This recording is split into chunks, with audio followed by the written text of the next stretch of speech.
Hello, everyone, as we try to share this seated configuration microphone. Can I possibly? No, I'll just stand at an awkward angle. Excellent. Thank you, everyone, for coming out here for Michael Garfield's talk. My name is Amos Gaines, and I'm a designer and engineer with Moog Music. And I just wanted to come out and briefly give a few introductory words. Michael is such a dynamic thinker that I'm not going to attempt to preview the direction that he's going to take us in, but I did want to talk for just a moment about Technoshamanism and what that means to me and how that connects to Moog Music and Moogfest, because there is a very real connection there.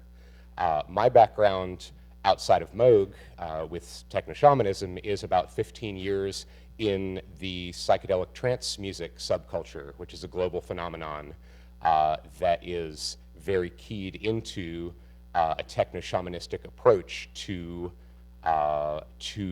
dance and music and ritual. And what techno-shamanism is to me is the thought that the shamanic experience is the numinous and the deeply personal and the trans-rational and the things that cannot be quantified scientifically that are an intense and real part of the human experience in the cosmos. And, just that is a, half of the duality of the human experience. I'm reminded of Isaac Newton, who, when he wasn't laying the foundations of modern physics, was a magician through and through. And neither of those aspects compromised the other. Rather, they completed parts of a whole. And in this modern era, we've very much gone with the Newtonian cerebral modality of interpreting reality to the extent that a lot of times anything that can't be quantified and rationalized is viewed as deviant, crazy, unfounded, not real. And it's very important for the health of the human species to recognize that the numinous and the profound is every bit a part of the reality that we embody. And neither should we should neither lose sight of that, nor should we lose sight of the empirical reality that lets us cure diseases and go to space. We have to have all of these things. And so techno-shamanism is the understanding that as the technology of our intellect has advanced, it is still wedded to the numinous and the profound, and that we can use that technology to help enhance the totality of human experience. The shamanic aspect of human experience, the infinite aspect of human experience can be dialed in with this amazing new technology that we have if we use it with inspiration. And so the connection there with Moog and Moogfest is that is very much what Moogfest is helping to catalyze. That's part of the intention underneath it. And at Moog Music, we don't just make tools for playing tunes. We make instruments that are intended and designed to help create rich and beautiful, authentic human experiences. That's, the tone of these instruments resonates at a soul level. I don't think that's hyperbole. That's what we're going for, and to the extent that we succeed, that's it's intentional. And so that's where we're coming from with our contribution to technological culture, is to help create a more profound and real human experience. And so with that as the stage that we're setting, I'm going to turn it over to Michael Garfield. Thank you very much.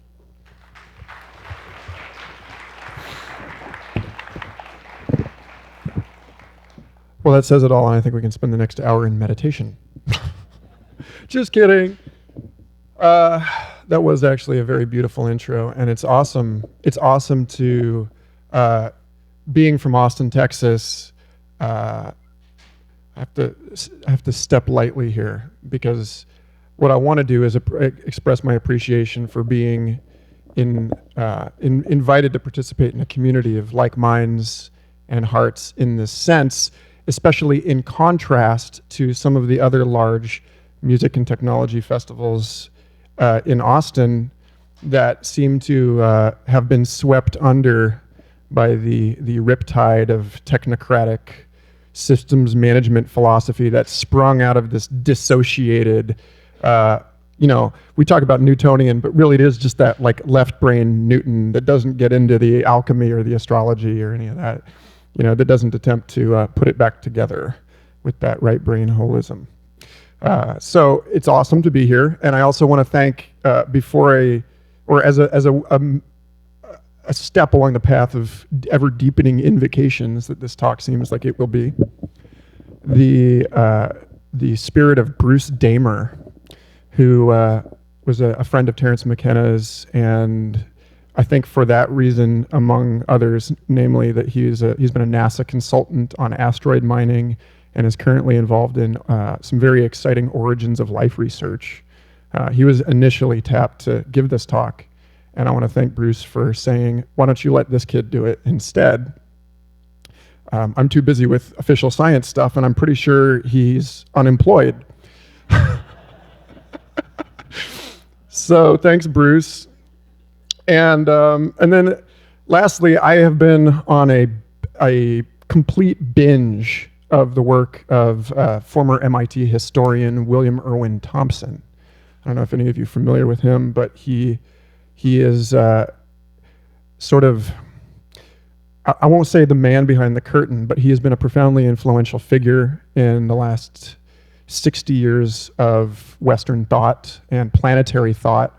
His Lindisfarne Association was for 40 years, was the hub, or one of several hubs, for envisioning the planetary culture and a planetary renaissance, and what that means, the bridging of Eastern and Western thought, of modern and pre-modern thought, of artists and scientists. And it is absolutely on his shoulders that I stand here, not only in the context of the ideas that I hope to present, but also in terms of the means or the style by which he presented them. So I want to start and end with Bill Thompson quotes here for you guys. And I think that will appropriately bracket the whatever goes in the middle of that sandwich. He says, this is Evil in World Order, 1976. Very prophetic volume, I highly recommend. He says, to understand contemporary culture, you have to be willing to move beyond intellectual definitions and academic disciplines. You have to be willing to throw your net out widely and be willing to take in science, politics, and art, and science fiction, the occult, and pornography. To catch a sense of the whole in pattern recognition, you have to leap across the synapse and follow the rapid movement of informational bits. You treat in a paragraph what you know could take up a whole academic monograph, but jugglers are too restless for that. The object of the game is to grasp the object quickly and then give it up in a flash to the brighter air. Yeah. Ooh. So actually, Lorna Rose Simpson was the woman that I spoke to about coming out here. And she said, we already have this in mind. We want to do a talk on technoshamanism. It's one of these things. And I said, I can't really tell from where I'm standing if you guys are aware of how problematic that is. It's when we're getting into this issue of seeing someone's culture from afar and then saying, hey, I like that. I'm gonna use that, and I'm gonna use it for my own purposes, and I'm gonna use it to inflate my sense of importance in a terrifying and disempowering society. And I learned to do this from that environment. And there's a lot of, in the circles where I run, there's a lot of frustration with the word shaman to start with, and the way that it has come to mean not only practitioners of various tribal medicine traditions that do not call themselves shamans, but also the work of various heads on sticks walking around thinking that they're tampering with reality every time they smoke a bowl of DMT. And, putting that particular philosophical question aside, we are in this, we're like thoroughly at cruising altitude now with remix culture. And so there's a certain amount of like self-forgiveness I think is required for me to even get up here and like talk about techno-shamanism and pretend like, I am an initiate or, a medicine person. But one of the characteristics of the planetary culture that is emerging now through the decay of industrial and post-industrial civilization is the decay and the decentralization of the priesthood in whatever sense that arise, that we're moving out of a hierarchical structure of learning and into a system that balances natural hierarchies with peer-to-peer exchange, that we're sort of moving from this vertical descent of heritable culture, and we're moving into kind of a more bacterial model where things are being exchanged rapidly and laterally, and it's kind of easy to imagine how, as we get more and more connected with one another, that more and more of what we identify as the self is subject to this boiling metamorphic exchange across peer boundaries. So in that sense, all of us are somewhat more responsible for the task of teaching one another and healing one another, insofar as one of the main walls that's coming down, like the Iron Curtain, I think, of our generation, is the wall between the self and our environment, between the mind and the body, between what we call culture or civilization and nature. These very recent and kind of problematic distinctions that were only a couple hundred years old. These are not the distinctions that Newton was working with. When the work of natural philosophy was to understand culture as a microcosm of a larger process, and to understand individual purpose as an expression of cosmic purpose. But what Bruce said to me was, Michael, don't just rant at these people. He said, tell them a story. So the story that I want to tell you is about electricity, because I feel that in understanding what it would mean to be a techno-shaman, and specifically the subtitle of this talk was A Very Psychedelic Century, because I think that there's, in the same way that we can derive individual meaning from an understanding of the whole, we can transpose certain personal mythic cycles onto our collective initiation into this planetary renaissance, and understand what we're going through now as a species and as a planet through the lens or the model of the psychedelic experience, and like specifically the psychedelic experience as a synonym or sister species to the near-death experience, in the way that Tim Leary and Richard Alpert originally articulated it, comparing an acid trip to the Tibetan Book of the Dead. So the story is like this, basically. Our earliest religion, and in some sense, every subsequent expression of human religion, is anchored in electricity. And if you want a really thorough exposition of this, you can turn to Erik Davis and his book Technosis, Myth, Magic, and Mysticism in the Age of Information, which holds up admirably after 20 years almost now. But you start by thinking about awe, like the kind of awe that I experienced watching Daniel Lanois last night, or the kind of awe that is created by the architecture of a building like the Carolina Theater, or a cathedral of any, under any name. And that awe is the awe of the tourist. The tourist looks up. There's a relationship in the body between where we're actually looking, and the way that our brains estimate scale. The same object in our field of vision appears much larger if we see it transposed against the sky versus on the ground. And so, for that reason, as well as for the reason that my roommate's dog runs under the table every time there's a storm, it's easy to understand why thunder and lightning was such a profound source of awe and such a profound portal into the mystery of our situation on this planet from the very beginning. And that the earliest God that we can point to, the earliest named God was a dragon. The Tiamat was the dragon of chaos. Before we divided our world into sky and sea, it was just earth and chaos, and that this was the dreamless, slumbering beast that ruled over these terrains. And then at some point, we cut ourselves off from that. The Babylonians sent their hero god Marduk over to, slay Tiamat and establish civilization.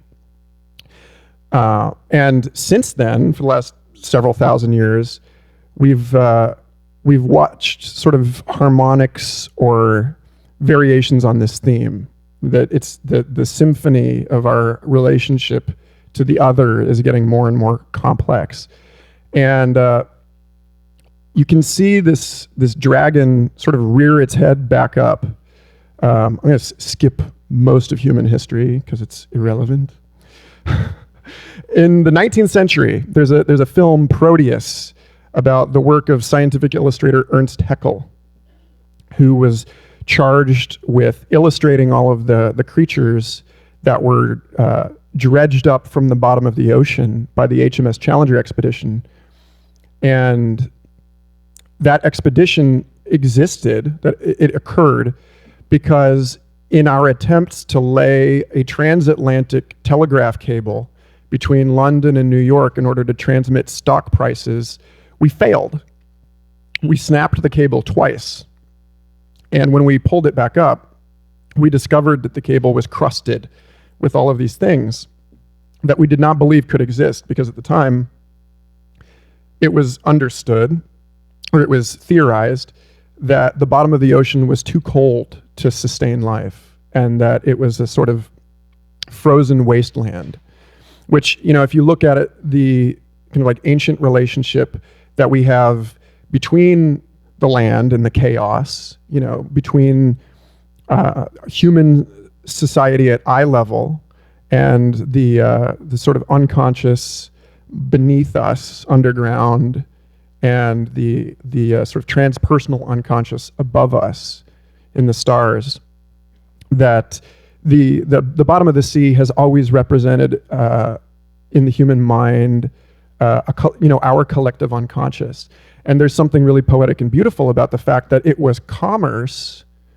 It was this desire, depending on whether you want to be a cynic or not, it was either this sort of the necessity of business and the sort of military industrial survival drive thing, that led to ARPANET and stuff like that. Or it was our desire to connect with one another. We keep watching the video resolution climb and climb and climb because we get acclimated to a certain degree of intimacy, and we want more, because we are conceptually separated from one another, even if we are not separated in truth. And so the self that identifies that recognizes itself as separate is constantly trying to reclaim its unity through various rearrangements of the physical world. And so you get this thing where you start to see how the telecommunications and the electricity that flows through that system, the same telegraph messages that led to cybernetics, that led to an understanding that information is a difference that makes a difference. That there's this relationship between, if you want to talk about like the mouth of the dragon, commerce and consumption, and the heart of the dragon, which is this desire to this, eros, like the erotic urge, the desire to weave into that ultimate unity. And that I point to that specific example, the transatlantic cable, because it seems like that's the moment that we can really say that was the inflection point or the turning point where the boundary that we had made for ourselves between the city and the wilderness started to digest in the belly of this dragon, which we can now recognize as the technological infrastructure that surrounds us in this building and almost everywhere that we go as modern people. I've been working unsuccessfully for the last 3 years on an essay entitled "Google is the Dragon," in which, owing to the work of Penn State information scientist Richard Doyle, who makes the point that the surveillance infrastructure that we have created is a property of it's a function of thermodynamics, in a sense, that like every camera suggests a new blind spot, and so every camera implies another camera, and in that sense it's a self-reproducing organism with its own agency, and that we are agents of that agency, and that it would be in that sense a mistake in the way that we imagine this throughout the whole of Christendom, to see the angelic and the reptilian as in contest with one another, when in a sense they're actually opposing muscle sets within the same limb, or opposing poles of the same magnet. That one of the predominant features of postmodernity is that we recognize that everything that we define ourselves against is tucked within that definition in such a way that that the more that we try to extract ourselves from the thing that we avoid, from the thing that we hate, the more it begins to manifest unconsciously, because we're no longer able to approve of it in a way that gives us any I won't say control, because that's nonsense, but that gives us the opportunity for a dance with this hidden part of ourselves. So there's, you see, to kind of like summarize there, you've got the premodern dragon, which is the mystery of this electrical chaos of the skies and the oceans. And then we bury that for a few thousand years, at least in some cultures. And without even realizing that we're trying to dig this dinosaur back up, that we do so, and then find that we've actually been in the belly of this Leviathan the whole time, and that technology now surrounds our culture, that we're no longer holding the stone tool in our hands, that the stone tool has grown like verdigris over all of nature, and Amazon has been replaced by Amazon, and here we are inside the probably like the fourth or fifth stomach of this thing, and as this process of connection continues, all of the boundaries that we thought we knew have been interrogated and challenged, and so we're coming to a moment where this is where the psychedelic experience part of it comes in, because this is my friends in Austin made this music visualizer called Synesthesia. I just thought it would be fun to put it on there. There might be, you might slip into kind of a holistic pattern detection mind watching this, and that's kind of the hope that something emerges out of the intersection of the speaking figure, and the silent ground of this presentation, as I'm discussing the dissolution of the figure of the modern self into the ground of our collective experience. And so this is the template that was left for us by that first wave of psychedelic or techno-shamanic visionaries, people like Bob Moog, who saw electrical devices as a way of miniaturizing industry, bringing technology back into the human scale and back within the envelope of culture. And so what I see right now is that this template of ego dissolution in when you actually witness what's going on. The recent research on psychedelics and the brain show that when somebody takes psilocybin mushrooms, for example, that the ordinary partitions between different modules of the brain relax and stop inhibiting one another, and something that journalists have been calling an internet of the brain emerges, where suddenly all these new connections are thrown up.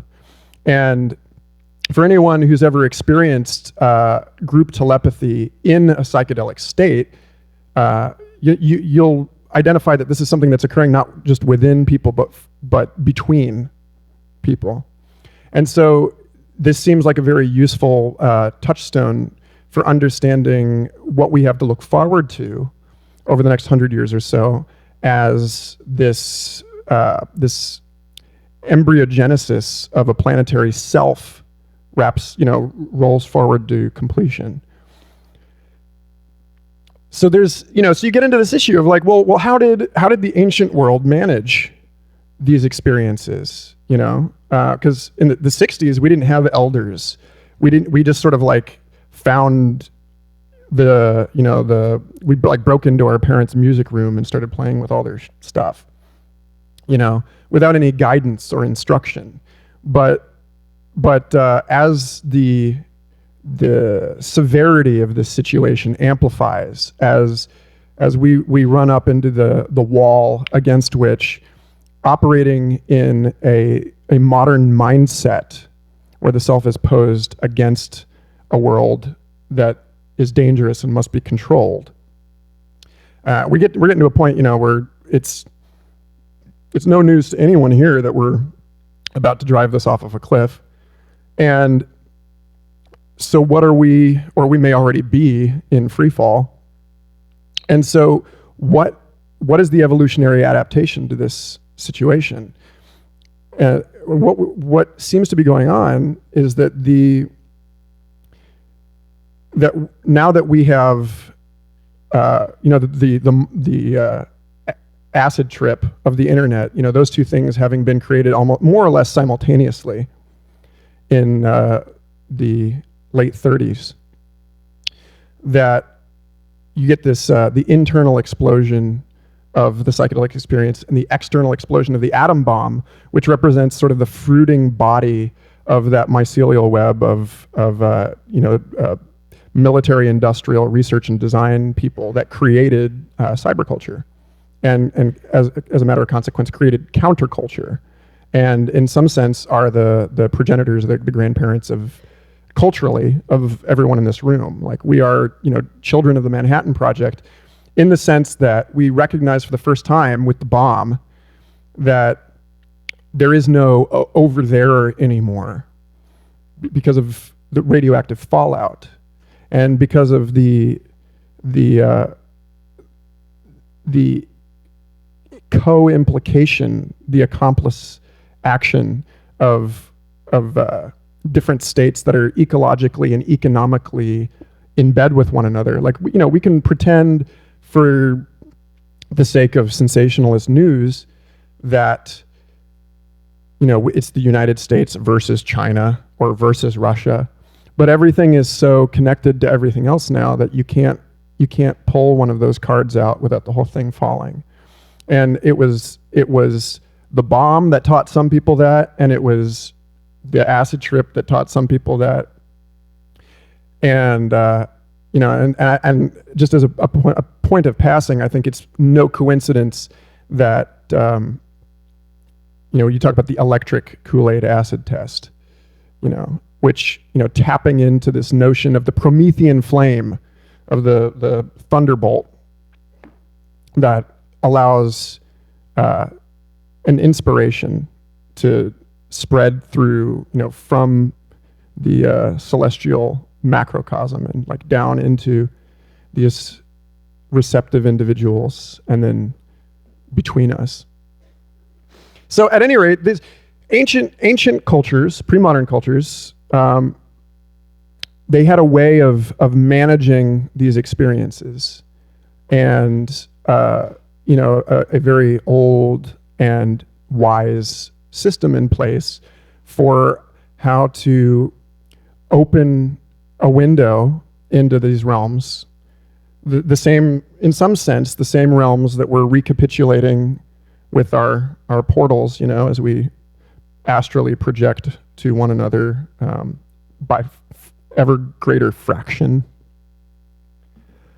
And that was the shaman, or whatever they're called, the curanderos, these people who took one for the team and recognized that their position within the social molecule was to act as a mediator, not as a priest, not as someone with exclusive access to this knowledge, but someone who is willing to serve an intelligence greater than their own for the benefit of their community.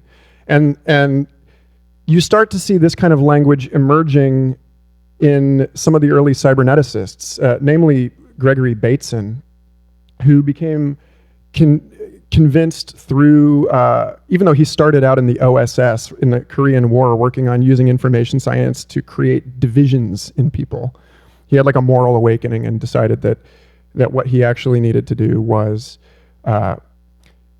convince people that because thought appears in the interaction between an organism and its environment, because the unit of selection, and this was my area of study in school, evolutionary ecology, that the people were arguing, for decades over where is the unit of selection? Is it the individual organism or is it the group? Well, that's an optical illusion.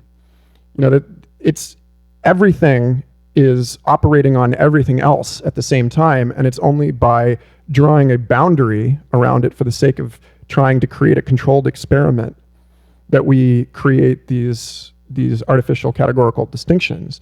So, Bateson saw his classic example is a blind man with a cane feeling around, and he said, well, the blind man feels a truck passing outside the street through the cane.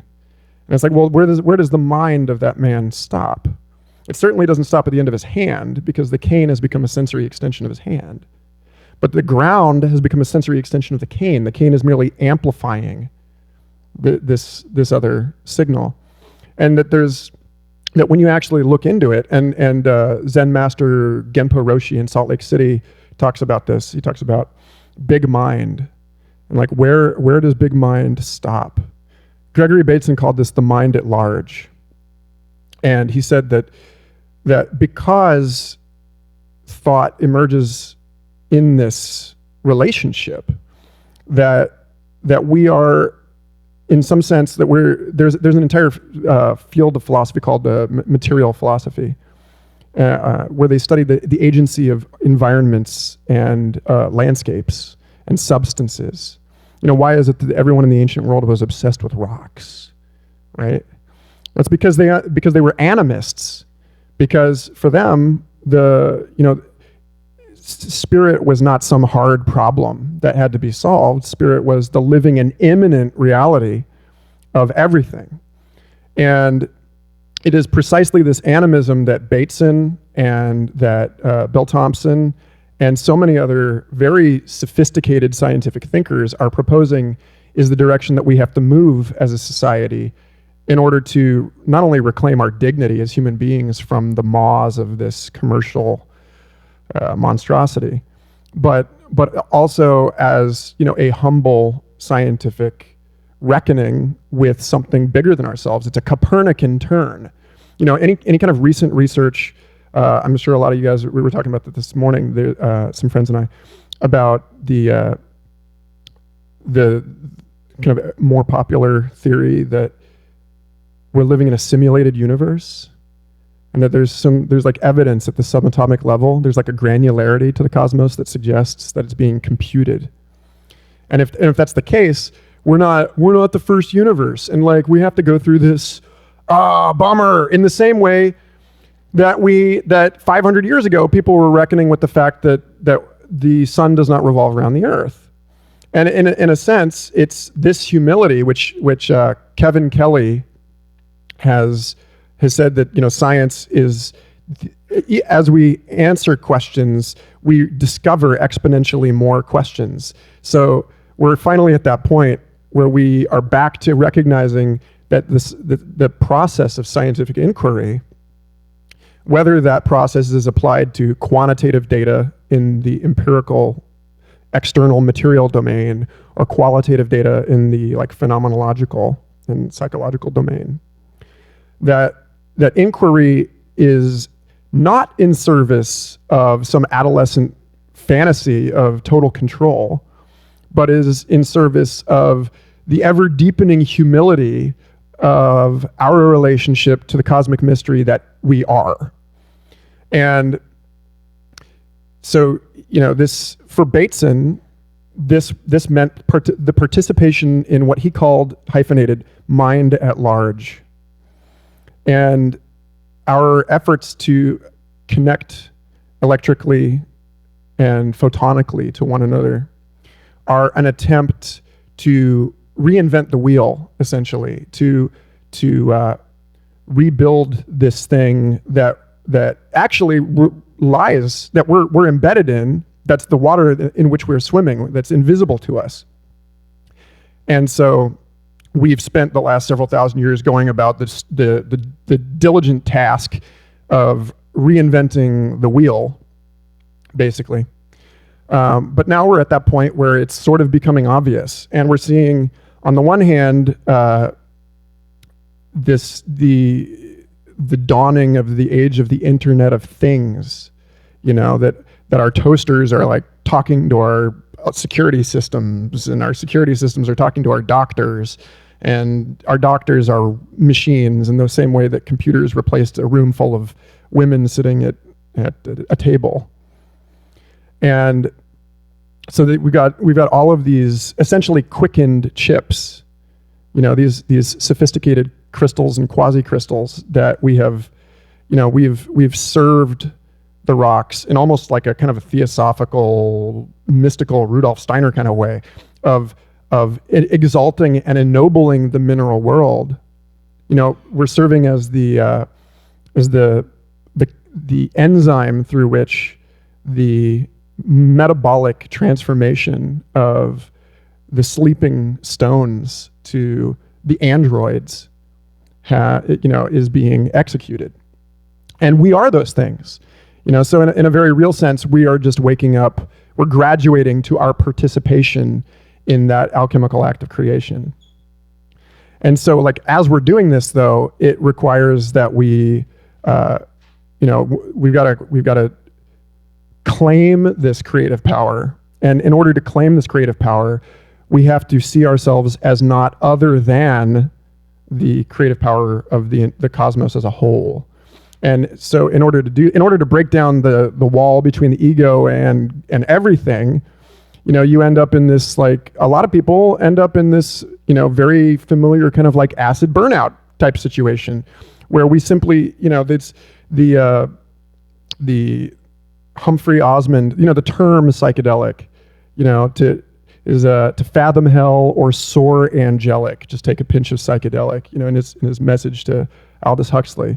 And it's like this notion that by opening the trap door to the basement of our own minds, where we have repressed all of the powerful and mysterious stuff that we considered not us. I mean, it's been like fermenting down there for a few thousand years. New things have grown. And, you know, it's in the same way you, like, I hate to say this, but like, it's in a, you know, the work of a healer requires a bit of you know, you got to keep your medical squeamishness in check. It is like lancing a boil or the, you know, the purgation of participating in an ayahuasca ritual. Like, we have to deal with this shadow material as a collective in order to survive this transformation. And that's where, again, we turn back to the work of previous generations in the 20th century, specifically the work of people like Stanislav Grof, who pioneered the field of LSD psychotherapy. Because it's only by recognizing, entering into conversation with, and then reclaiming as self all of this unconscious content that we're able to move forward as initiated wizards. That it's an elemental process of recognizing the ways that each of us is essentially a node between intersecting waves coming from every direction in our environment. We are something that the landscape is saying, that the entirety of human history can be understood as a thought expressed by the geosphere. And in that sense, when we talk about building the noosphere, that the internet, we're falsely conflating the systems that we're making in order to sort of take this gambit at reproducing our original unity, our intuitive, and the memory that we have of this unity. That again, it's like, when you zoom in on the Mandelbrot set, and there it is again, at 1,000,000 degrees magnification, that we're not actually doing anything new here, but it is new, and it is an opportunity for novelty in the sense that every moment is an opportunity for novelty. So let's see here. I had some notes. I'm not really sure that they will help us at this point. But I met a guy this morning that is actually a perfect example of this. This guy, John Keston. He's giving he gave a talk on audiovisual scores and is giving a talk on sonification. And he's an artist that improvises to environments. He just sits with like a musical sculpture, like listens to the songs of a creek or of a railway, because ultimately the railway is a natural phenomenon like a beaver dam, right? Like we can all accept that there's no qualitative difference between the activity of human hands and non-human hands, except as a matter of degree. And so he sits there and he is actually listening to the voice of what I still can't seem to shake the habit of calling the natural world. And he's entering into a conversation with it. And so was the guy that was driving us from the hotel the other day. It turned out to be the head of some music academy here, and says he goes out on his back porch with the keyboard and he does duets with the birds, and he'll give them a little line and they'll repeat it, and then he'll play the variations on it. And I think that this as a model for the kind of sense of place and being, the kind of meaning that we make for ourselves in our lives in this age that's growing up around us is coming up. So you got like Android Jones, the visual artist, who does all digital work, but he says he defines himself as an electromineralist, meaning that he's helping this thing come up. So the Internet of Things and we're witnessing this like Furby move to our environments becoming more conversational.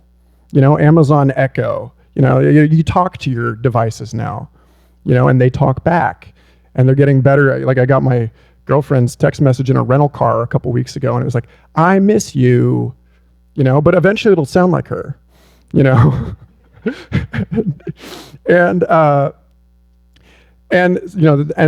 that is sort of the bastardized version of what some of these post-industrial or meta-industrial cultures that have been springing up over the world in the last 50, 100 years or so, like Findhorn, or like to some degree like Arcosanti in Synergia Ranch in the Southwest, both of those, that these are places where we recognize that the way forward is animism, is acknowledging that the world is even without us installing natural language, artificial intelligence, conversational interfaces, even without installing, mind-reading Kurzweil brain chips, is the world is already speaking. It's already responsive. And, the more that we recognize our own bodies as the confluence of these, as quickened dirt, as in this Bruce Damer's sense, really, very much back to that. The new model of the origin of life is very much back to that original model of, lightning striking a shallow pond, that we are electricity and the slumbering crystalline world making love. And so we move, this is the only way that we can, salvage what we need to salvage, to mulch what we need to mulch, and to grow a new forest of culture.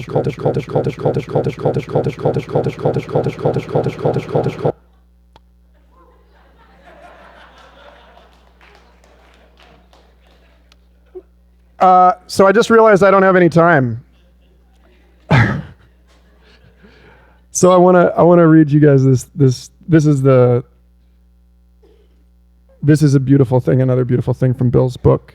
He says, if we are going to humanize a technology, and then we got maybe 10 minutes for questions, but I am available through this whole weekend. I'm not going to do office hours, but I'll give you my card and you can call me and we can go hang out if you want to talk about it. And I'm happy to move this conversation out for anyone that wants to continue it as we make room for the next people. But it says, if we are going to humanize a technology that now contains thermonuclear warfare, ecological destruction, and such subtler destructions as psychosurgery, electrical stimulation of the brain, aversive therapy, and behavioral modification, we will need more than the liberal humanism expressed in the implicit system of values of the behavioral sciences and the traditional humanities. This is the religion of Silicon Valley. Gamifying things, neuromarketing, using the research of neurotheology to stimulate religious experiences in people so that they like to go to work more often. The worldview of the liberal intellectual is a Marxist Freudian mapping of the outer world of society and the inner world of the psyche. But that sophisticated worldview does not contain the celestial and chthonic energies we need to appreciate the machine for what it is worth. To see technology in proper scale, we need cosmic consciousness. And that consciousness comes more often from meditation than from reading Marx or Freud. If we cannot humanize our technology with liberal humanism, we can with animism. And that is the importance to the contemporary world of animistic communities like Findhorn. If we can converse with plants, hear the spirits of wind and water, and listen to the molecular chorus singing the 99 names of God in the crystal lattice of the metal of our machines, then we can have the consciousness we need to live in a culture in harmony with the universe.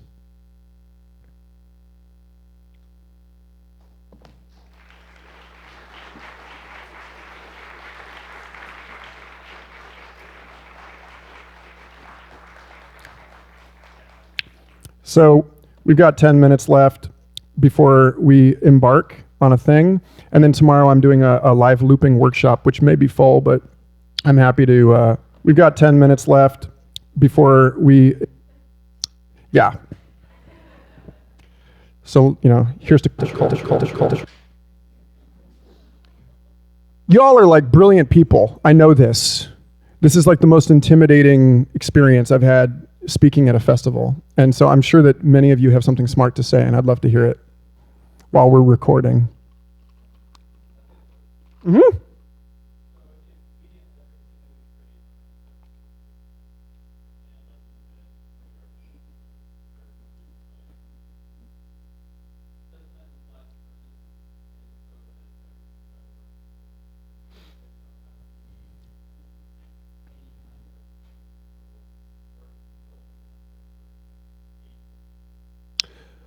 Well, there's one of the things that I didn't get to in this talk, I'm glad you hit it, is that there's really kind of like two different magical schools in most world cultures. There's the sort of masculine version and the feminine version.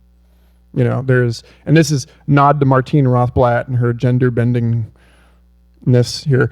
You know, male magical traditions tend to focus on the magician of the tarot, you know, exerting one's own will, you know, and that's through alignment to a greater will, you know, even, you know, not my will but thine, or, you know, do what thou wilt, but the thou in this case is capital T.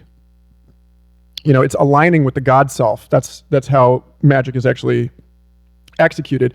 And if you're not operating from that holistic identity, then you're unintentionally creating the very thing that you are trying to eradicate.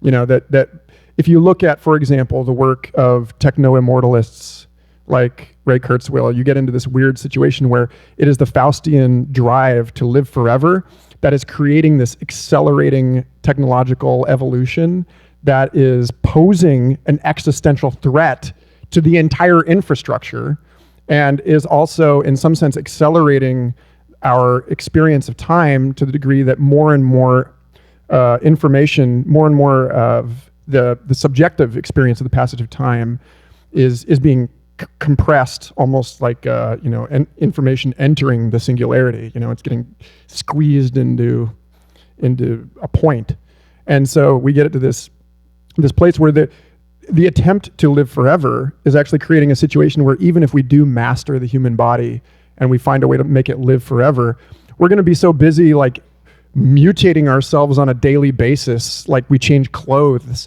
that the issue of identity is like moot. You know, like who's left of somebody like Ray Kurzweil or Jason Silva when we actually get there?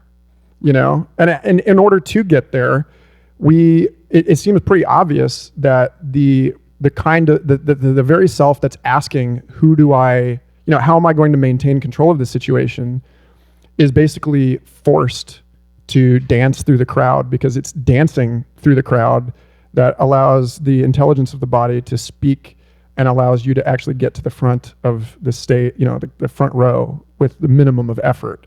You have to jiggle at the same rate as all of those other grains of sand on the speaker, you know, and it's like only through acknowledging that, which is actually the feminine magical tradition, which is much more aligned with expressing the will of the environment and, you know, through alignment with natural cycles, you know, like the lunar mysteries of menstruation and that kind of thing. Doug Rushkoff talks about this in the book Present Shock. He talks about how he was able to improve his word count and actually write faster and more effortlessly by keeping track of the cycles of neurotransmitters in his own brain associated with different phases of the lunar cycle. And he says that we can actually kind of sell this to business and say, look, your people are going to be better off if they're only doing this 1 week a month. And then the other 3 weeks, they're working on something else. And one of those weeks is just rest and relaxation, that we are not machines, you know? So there's something in there, and I don't know if that gets at I don't know if that helps. But basically it's like, Nisargadatta Maharaj said, it's not your desires that are the problem, it's that your desires are too small. So, wait, her first.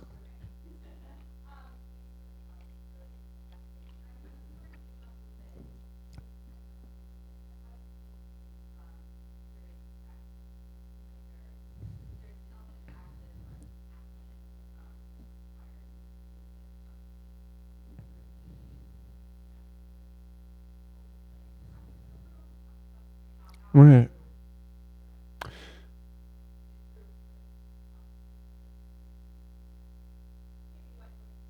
Well, you know, the reason that I volunteered to do a live looping workshop tomorrow, and unfortunately we all can't be there, I wish they just put them back to back, is that this is a problem. You know, like this functions pretty well for when it's time to like listen to this is like a vestige of like the university here, that I'm like sitting on the microphone and you all are not amplified in the recording, you know. I have this problem with venues where I run a live looping collaboration residency in Austin, Texas. And the goal is to get people involved.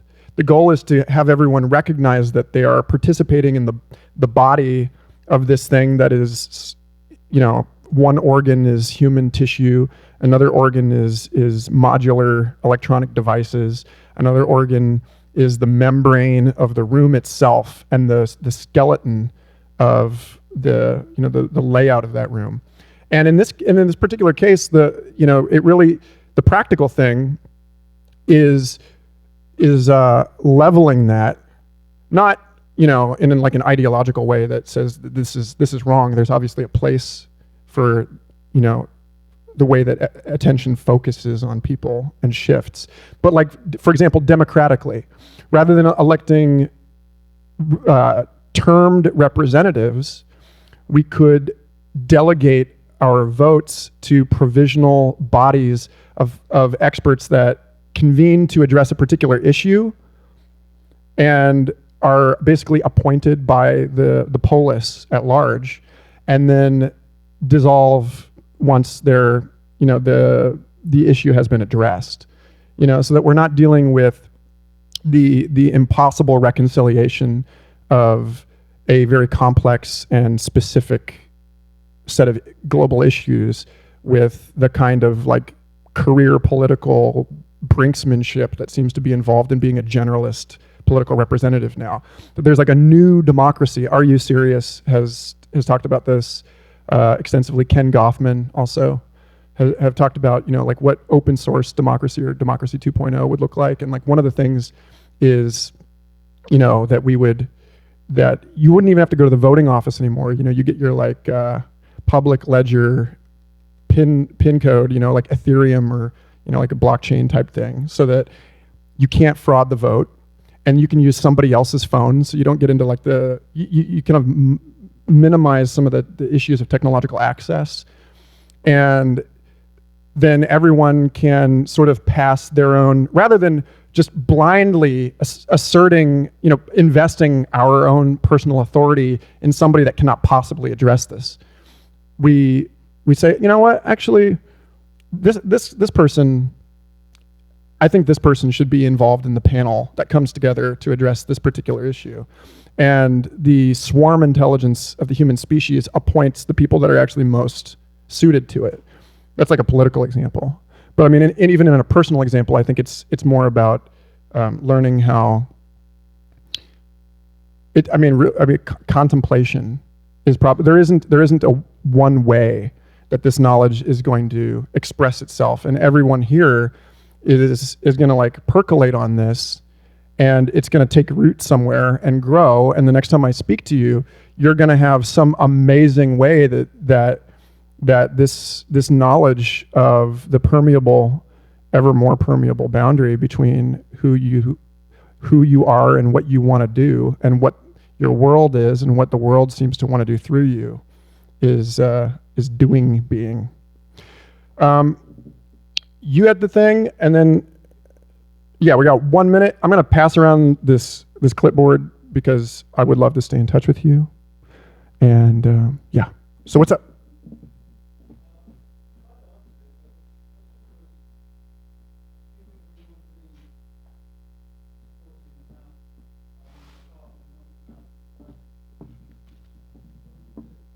You have to support the mouth.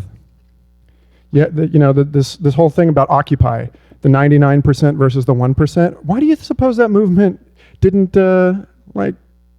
realize its intentions completely? Because you can't cut the head off and keep the body alive. You can circulate blood so that it's never the same blood in the head, which is not currently supported by systems like capital, like lower taxes on capital gains than on labor, right? But the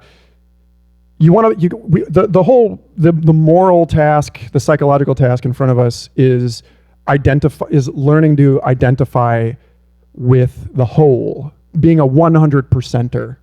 Because honestly, how are we going to do this if we're not recruiting the 1% of people that have access to 40% of the resources? Are we really going to pull this off with 2 of the 4 engines of this plane out? No, No, like we need everybody on board. And those people are just as lonely and miserable as everybody else. You know, so hug a billionaire. That's my solution for you.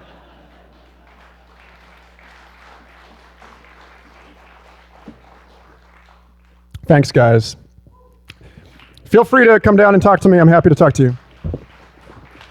And thanks to everybody here.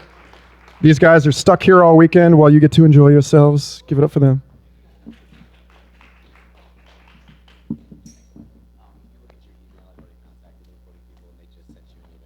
Cool, thanks.